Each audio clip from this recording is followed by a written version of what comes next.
Assalaamu calaykum. Waxaan ka hadli doonaa cudurrada ku dhaca kelyaha iyo waxyaabaha sababa.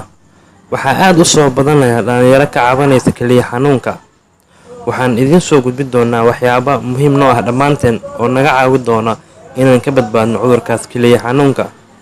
Maalmo ka hor waxaan baraha bulshada ku arkay Soomaali badan oo u jiifta dhakhtar ama isbitaal u taalla kuwaasoo ka sheeganaya kelyo xanuun kuwaasoo loo raadinaya caawimaad dibadda ah. Haddaba waxaan idiin wadaa fariin muhiim noo ah dhammaanteen. Haddii aad aragto fariintan la wadaago qof kasta oo walaalkaaga ah, laga yaabay gudbintaada inay badbaado u noqoto.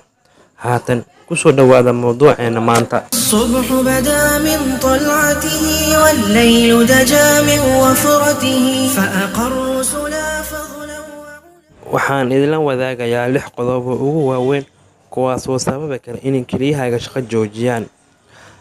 Qodobka ugu horeeya ama kan koowaad, in laga daaho musqusha ama suuliga hadba sidaad u taqaano. Wax badan oo aad kaadihaysta ku haysato kaadi badan ayaa sababi karta khataro badan. Ka Soomaali ahaan caado ayayba inoo tahay inaan kaadida ceshano muddo badan.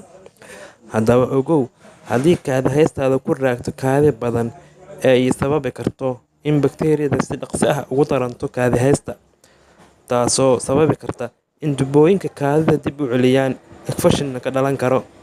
Ogowse, kaadida waa sunta lasoo sifeeyey ama lasoo filtireeyay looguna talagalay in jirka laga saaro. Marka fadlan ha isku dayin inaad kaadi ceshato.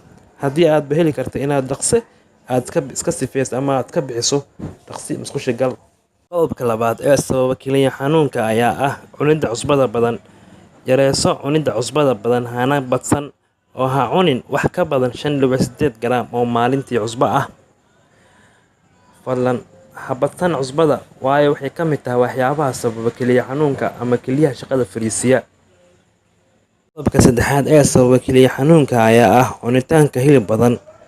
Cunidda cunto borotiin ku badan yahay waxay waxyeeleysaa ama sababi kartaa xanuunada ku dhaca kelyaha. Waayo cuntada borotiinka leh marka la dheefshiidayo waxay soo deysaa maadada la yiraahdo ammonia, taasoo sun ku ah kelyaha. Haddii ay badan tahay hilib cunidaadu, khatar badan ayaad ugu jirtaa kelyo xanuun. Qodobka afraad ee sababa kelyo xanuunka ayaa ah cabidda biyo yar. Kelyahana waa inay ahaadaan kuwo aad u joogteeya fuuq celinta si ay u joogteyso shaqadeeda. Biyaha badani waxay kaa caawinayaan in qulqulka dhiigga uu kordho, taasoo sunta jirka ku jirta ay sahlaysa in si dhaqso leh loo saaro. Haddaba waxaan kula talinayaa inaad biyo badan cabtaan.